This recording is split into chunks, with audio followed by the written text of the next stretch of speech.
When most people think of autism or ADHD, they usually picture a very specific version of it. Maybe it's a hyper little kid who can't sit still, or someone who struggles socially in a very obvious way. But what if I told you that's not what it looks like for a lot of people? In fact, many go years, sometimes their entire lives, without even realizing they're neurodivergent, simply because they don't fit those stereotypes. Hello, welcome to episode 4 of Minds That Think Differently. My name is Amanda, and for accessibility, I'll give a visual description of myself. I'm white, I have brown shoulder-length hair, brown eyes, and I'm wearing a white and pink striped sweater. And in this episode, I'm going to walk through what autism and ADHD actually are, common misconceptions, key terminology, and what these experiences look like in real life. But first, I wanted to let you know that I'm looking for listener stories, Q&As, and people to interview who are either experts or have lived experiences. If this is something you would be interested in, please reach out to connect@thinkdifferentpod.com. Further information about being a guest can be found on my website. For full transcripts and further information about my podcast, check out my website, thinkdifferentpod.com, which will be linked in the episode description. Before I get into the episode, I just want to start by saying there are a lot of words in the neurodivergent community. A lot of them get misused, and this episode will try to clear some of that up. Words matter, especially when talking about neurodivergence. I also just want to note I am not a medical professional, and this podcast is not medical advice or a diagnosis. I'm the person and I do make mistakes, so if you ever find mistakes in any episodes, please let me know and I will do my best to try and resolve the issue. In this episode and in other episodes, statistics may not always be accurate due to changing research or not enough research on these topics, so when I use statistics, it's usually to put things into perspective. I also want to talk briefly about language. The words we use shape how people see themselves and how others treat them. So throughout this episode, I'll be using neuro-inclusive language, which comes from the social model of disability that we discussed in episode 1. That means recognizing that neurodivergent people aren't broken, they just experience the world differently. And if you're ever unsure what language someone prefers, the best thing you can do is ask. Since this episode is releasing in July, I want to talk about Disability Pride Month. July is Disability Pride Month, and it is about recognizing disability as a natural part of human diversity, not something that needs to be hidden or fixed. Neurodivergence and disability aren't shameful. They're part of identity, community, and lived experience.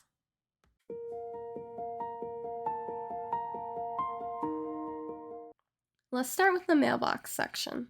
For this episode, the question is, how do you know if you are just relating to traits or if you are actually neurodivergent? This is a really important question because a lot of people relate to traits they see online, especially with things like autism and ADHD. So how do you know the difference between just relating to something and actually being neurodivergent? The first thing you have to understand is that relating to a trait doesn't automatically mean you have the condition. Everyone struggles with focus sometimes. Everyone gets overwhelmed sometimes. Everyone might relate to certain experiences, but the difference is usually in pattern, intensity, and impact. So instead of asking, do I relate to this one thing, a better question is, do I consistently experience a pattern of these traits across areas of my life? For example, with ADHD, it's not just occasionally procrastinating. It's chronic difficulty starting tasks, finishing them, managing time, and regulating attention, even when you care about the outcome. And with autism, it's not just feeling socially awkward sometimes. It's a deeper, ongoing difference in communication, sensory processing, and how you experience the world. Another important factor is how much it impacts our daily life. Does it affect school, relationships, routines, or your mental health? Is it something you've had to actively work around or mask for a long time? Because neurodivergence isn't just about having traits. It's about those traits being persistent, significant, and meaningful in your life. Another thing that can make this confusing is a lot of these experiences are internal. From the outside, things might look fine, but internally, it can feel overwhelming, exhausting, or inconsistent. So it's not just what others see, it's also about what you're experiencing internally on a daily basis. There's also the question of consistency over time. These traits don't just appear randomly, they're usually present from childhood, even if they weren't recognized at the time. And something else that's really important is context.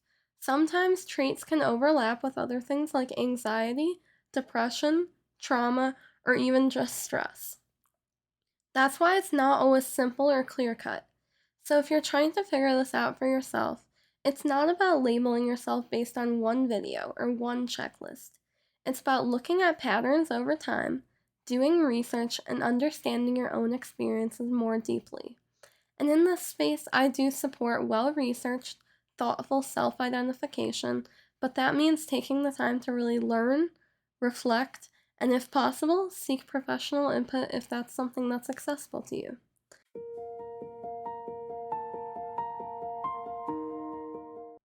Before we get into specific terminology, I want to start with a basic understanding of what autism and ADHD are.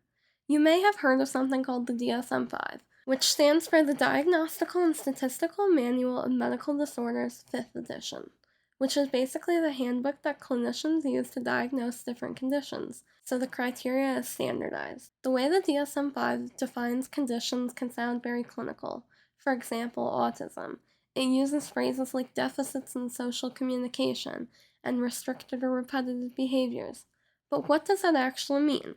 At its core, autism is a difference in how someone experiences and interacts with the world, especially when it comes to communication, social interaction, and sensory processing. But that doesn't mean there's one way to look autistic. It can show up in a lot of different ways. A common stereotype is that autistic people don't want social interaction, but in reality, most autistic people do want connection. They just experience it differently or find it more difficult to navigate. This could look like needing to script conversations, struggling with social cues, and feeling overwhelmed in social settings, or having very deep interests. Now let's shift into ADHD, because ADHD is also widely misunderstood. ADHD is often talked about like it's just being hyper or easily distracted, but it's actually a difference in how the brain regulates attention, motivation, and executive functioning. Not everyone with ADHD is constantly moving or quote unquote bouncing off the walls. Some people experience it more internally, like racing thoughts, difficulty starting tasks, or feeling mentally overwhelmed. There are three main types: inattentive, hyperactive impulsive, and combined type. And in real life, ADHD can look like procrastination, even when you care, hyperfocus, forgetting things, and struggling with time. Something really important to understand is that autism and ADHD can overlap. Some people have one, some people have both, and sometimes traits can look similar on the surface but come from different reasons. For example, both might struggle socially, both can experience sensory issues, and both can struggle with executive functioning.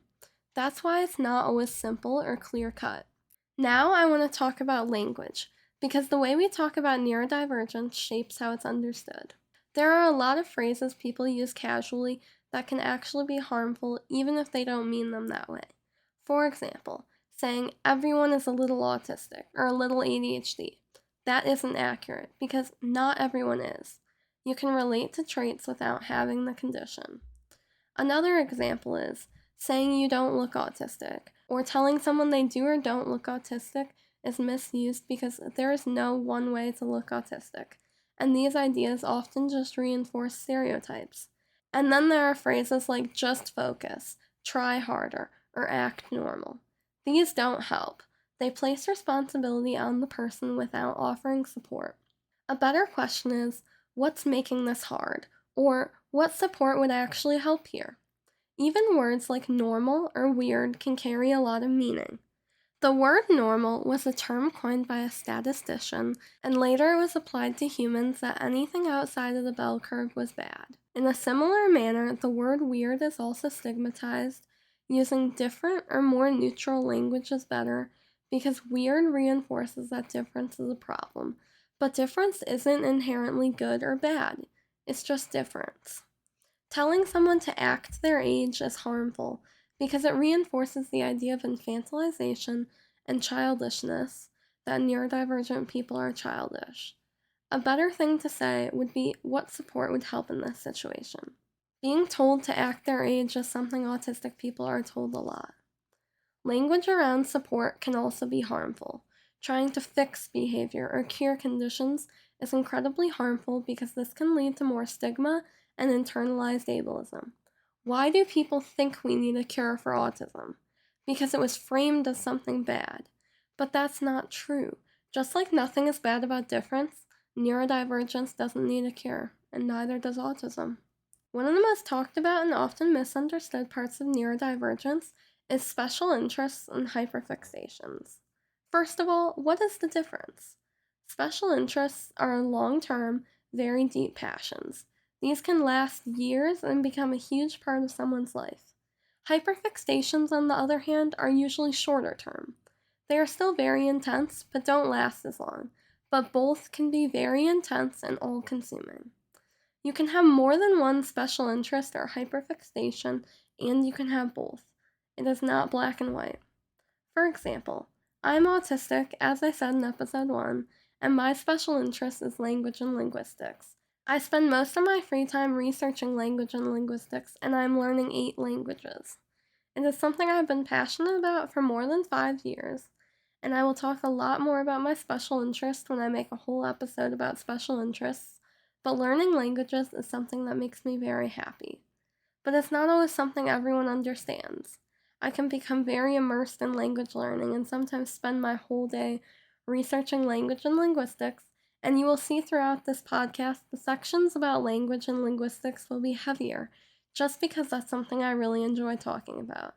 Sometimes it can also get in the way of me completing other tasks, however, like my homework. Special interests aren't the same as just liking something.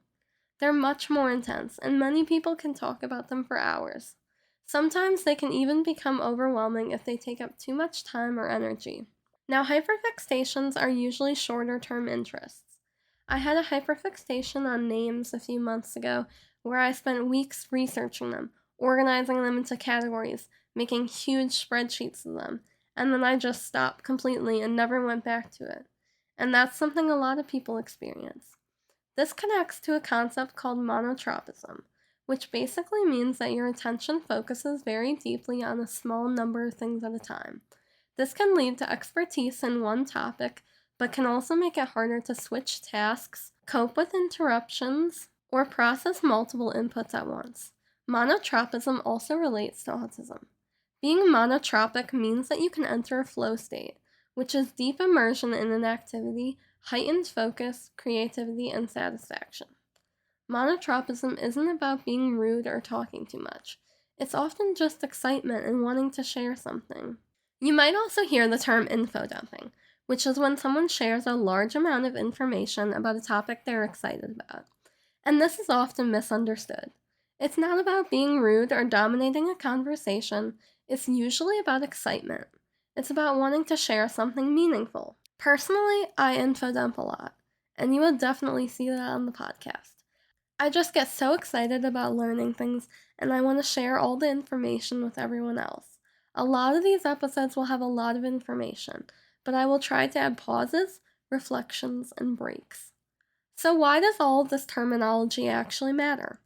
It matters because it impacts people. It impacts their self-esteem and perception of themselves. It also impacts how people are treated by society and systems, and can either reduce or increase stigma. Another area that's widely misunderstood is meltdowns and shutdowns, and these are often misinterpreted in really harmful ways. So first, what's the difference? Meltdowns are intense, outwardly visible reactions to overwhelming stimuli. Shutdowns are more internal reactions, which can include becoming withdrawn and sometimes non-speaking. A meltdown isn't a choice. It's an involuntary response to intense overload when the nervous system is pushed to the limit. They are not tantrums or attempts to manipulate. It's a cry for help. Meltdowns are often linked to masking. A really important distinction is a tantrum is goal-oriented and a meltdown is overload-driven. So what can meltdowns look like?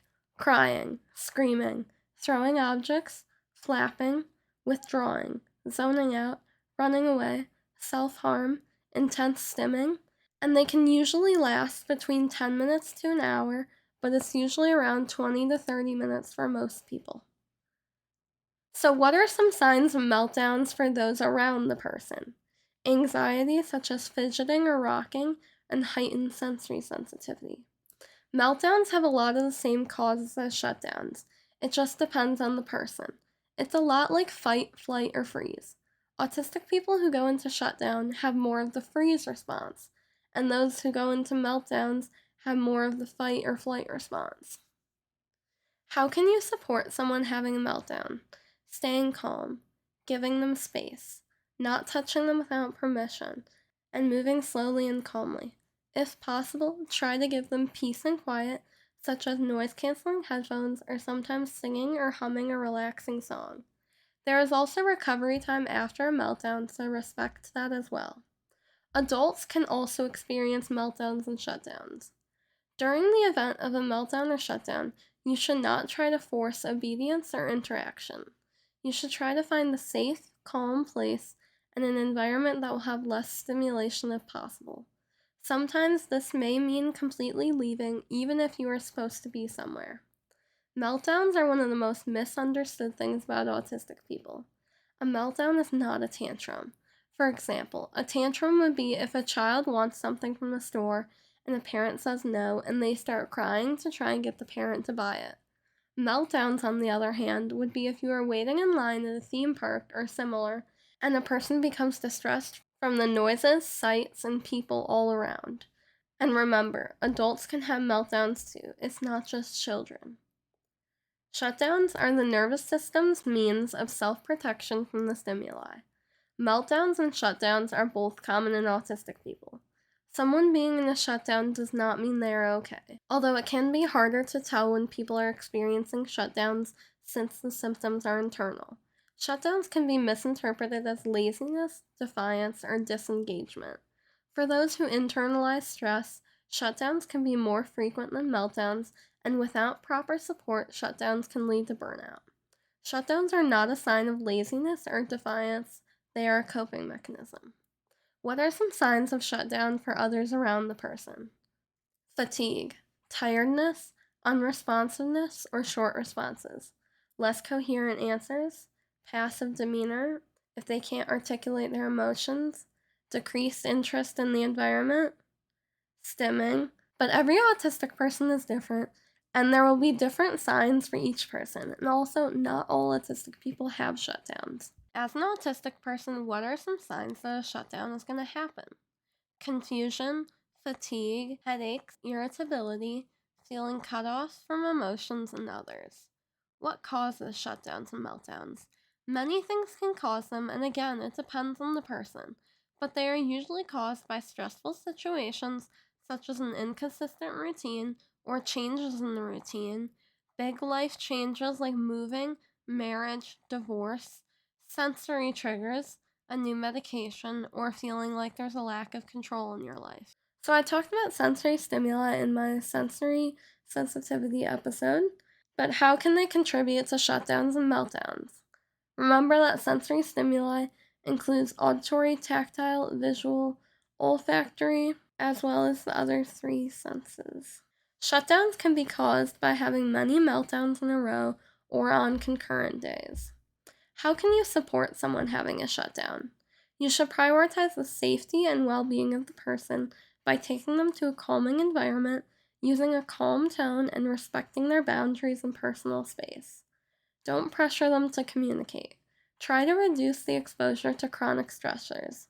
There can also be recovery time from meltdowns and shutdowns, so give them patience and compassion and don't shame or blame the person. Elopement is leaving a safe place without permission, and this can happen during meltdowns or shutdowns. I want to pause here for a moment. Think about whether any of this feels familiar. Maybe for you, maybe for someone you know.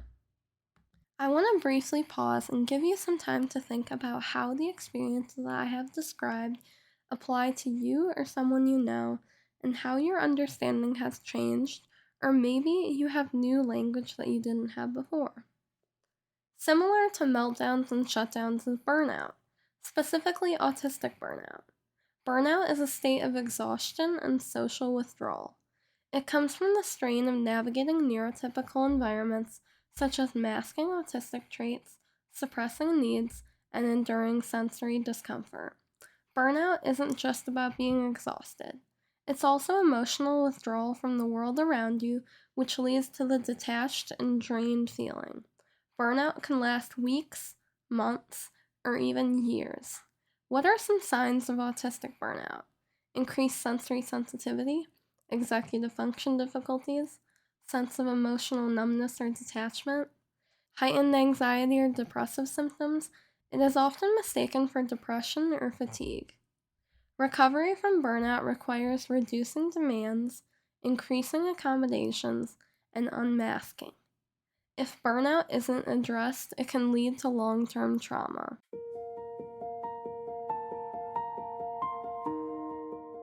Before we keep going, I want to pause for a short sensory break. This episode has a lot of information, a lot of terminology, and a lot to process. So if your brain feels full right now, that's okay. This is your moment to reset. You don't need to remember everything you've heard so far. Right now, just focus on letting go of the need to keep up. Take a slow breath in and a slow breath out. Now imagine all the information you've been taking in as noise or clutter in your mind. You don't need to organize it. You don't need to understand it all right now. Just imagine gently setting it down. You can come back to it later. Let your shoulders drop. Unclench your jaw if you're holding tension there. Relax your hands. If your thoughts are still racing, that's okay. You don't need to stop them. You can just let them pass by, like background noise. Nothing here requires urgency. You can listen at your own pace. You can pause. You can come back. There's no pressure to process everything perfectly. And when you're ready, we'll continue.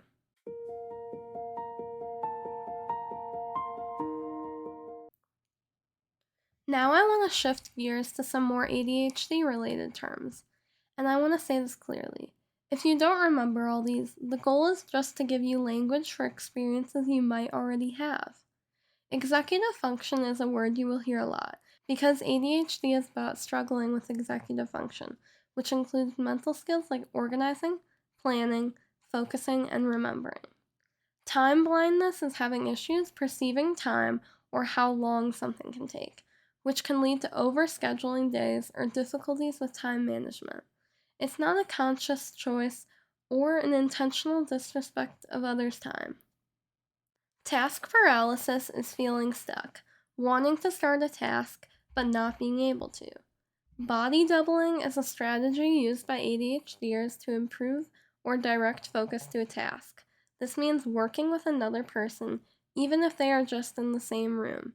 It can provide a model for productivity and help keep you on task.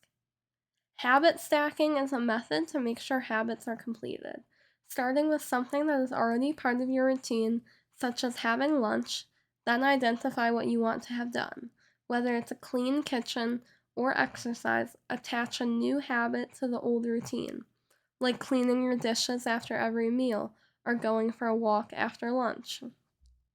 There's also something called ADHD. This refers to people who are both autistic and have ADHD. And this can sometimes be conflicting, like needing routine but craving spontaneity, or being sensitive to stimulation but also needing it. RSD, or rejection sensitive dysphoria, is something I talked about in my first episode, but this is something that is very commonly experienced by ADHDers and is an intense fear of rejection or perceived rejection. For example, if your friend were to last minute cancel on you without a reason, if you have RSD or spiraling thoughts, you might actually believe that they are hanging out with someone else, or they never actually wanted to hang out with you, but they were just being nice. RSD is not an official diagnosis, but rather an experience of ADHDers. RSD doesn't always require actual rejection. It could just be perceived reaction, and it could feel like personal failure, even if the rejection has nothing to do with you. Now let's look at another angle, autism-specific terminology. I'm going to start with alexithymia. It is also known as emotional blindness, and it is common with autism, where a person has difficulty experiencing, identifying, and understanding emotions. Now, the issue with this definition is it sounds like people with alexithymia are just cold, unfeeling people. But that's not true. People with alexithymia may present their own emotions in ways different from the norm, or could struggle with identifying the emotions of others, such as in facial expressions. You may hear the term same food or safe food, and this just refers to foods that an autistic person tolerates and will usually eat because many autistic people can struggle with eating due to sensory sensitivities. My safe food is an interesting one. My safe food is jelly sandwiches. Not peanut butter and jelly sandwiches, just jelly sandwiches. They became my safe food because when I was younger, I would have them for lunch every day, and that just never went away. Even now, I still have a jelly sandwich for lunch every day. Scripting is something autistic people do, which is preparing and planning behaviors and phrases to use in conversations during stressful situations such as phone calls or maintaining eye contact. I definitely overscript in my life. I always plan what I'm going to say before I say it, but then it never comes out the way I remembered it since I usually plan days in advance. Splinter skills are very specific skills autistic people are good at, but aren't always practical, such as playing a piece of music on the piano without knowing how to play other pieces, or understanding how the instrument is learned. They may develop advanced skills or abilities for their age. Finally, I want to talk about how everything across this episode can show up in daily life to tie everything together. Executive functioning difficulties could look like knowing exactly what you need to do, but feeling stuck, starting 5 tasks and finishing none, or sitting down to do homework and staring at it for 30 minutes. Time blindness could be thinking something will take 5 minutes, but it takes 30, being late even when you try to be on time, or losing track of time while doing something interesting. Task paralysis is wanting to get up and do something, but feeling physically frozen. Scrolling on your phone while thinking about everything you need to do, or needing to do something simple but not being able to start. Special interests could look like talking about a topic for hours without getting bored, researching something deeply for days or weeks, and structuring your day around the interest. Hyperfixtations could look like spending a lot of time or money on something and then suddenly losing interest, getting extremely into something for a short period of time, or watching or doing the same thing repeatedly for hours. Monotropism could look like being so focused you don't feel time passing, not hearing someone call your name, or struggling to switch tasks once focused. Info dumping could look like getting excited and sharing a lot of information all at once and not realizing how long you've been talking, or wanting to share everything you know about a topic. Sensory sensitivity could look like loud noises feeling physically painful, bright lights causing discomfort, or headaches or certain textures like clothes or food being unbearable. Meltdowns could look like not being able to control reactions in that moment, feeling overwhelmed and suddenly yelling, crying, or needing to escape. Shutdowns could look like feeling disconnected, not being able to respond even if you want to, or zoning out or withdrawing from everything.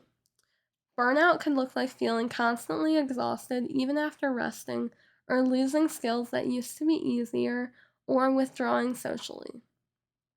Masking could look like forcing eye contact even when it's uncomfortable, copying how other people act to fit in, or hiding stimming or behaviors. RSD could look like overthinking a small comment for hours or days, assuming someone is upset with you without clear evidence, and taking things very personally even when they aren't meant that way. Alexithymia could look like not knowing how you feel, just that something feels off, or confusing emotions with physical sensations, stress for illness, for example, or struggling to describe emotions. Now that I've covered the daily experiences, I want to reiterate that identifying with some of the experiences doesn't mean you have the condition. But if you meet a lot of the criteria, I will link some of them below. I invite you to check it out because in this space we support well researched, thought out self diagnosis. Not just from this short segment, but doing a dive into the research to fully understand it and possibly seek medical validation if you believe that's something you would want to do. Also, if you relate to any of these things, remember there is nothing wrong with you. Remember that difference is neutral, and that is something this podcast will try to emphasize. I want to end with a few closing remarks. Terminology is about understanding people, respecting experiences, and creating a more inclusive world. A lot of words that I described in this episode get used in a joking manner, but for people who experience these things daily, they are deeply impactful parts of life and not something to joke about. It is very important to use terminology accurately and respectfully. The traits I have talked about in this episode do have overlap between autism and ADHD, especially for ADHDers. And this is a good example about how when I talk about neurodivergence, it's often not black and white. There are gray areas everywhere in neurodiversity. I want you to think about your language when you talk about neurodivergence and whether you respect people's preferences and experiences. The terminology we use shapes our world, and we can help make the world a better and more inclusive place through our terminology. Before I end, I want to recap everything I talked about in this episode. I talked about what autism and ADHD are, what they look like, and why they don't always look like the stereotypes. I talked about the overlap between autism and ADHD. I talked about hyperfixtations and special interests. I talked about meltdowns, shutdowns, and burnout. And I talked about terminology relating specifically to autism and specifically to ADHD. And then I connected everything together with daily experiences. If there's one thing I want you to take away from this episode, it's that understanding leads to empathy, both for yourself and for others. The more language we have, the more clearly we can understand our experiences and the less alone people feel. The affirmation for this episode is I have enough, I do enough, I am enough. The question for this episode is what plans or supports do you have in place to prevent meltdowns, shutdowns, and sensory overload? And how do you cope with it when it happens? Thank you for listening to this episode of the podcast. I hope you enjoyed and learned something, and remember to contact connect@thinkdifferentpod.com with any questions, comments, or future episode ideas. Or if you feel like there's something I haven't covered that I should have in this episode or in any of the previous episodes. I remember that I'm looking for listener stories, Q&As, and people to interview. If this is something you're interested in, please email me. Thank you for listening to Minds That Think Differently, and I'll see you in the next episode.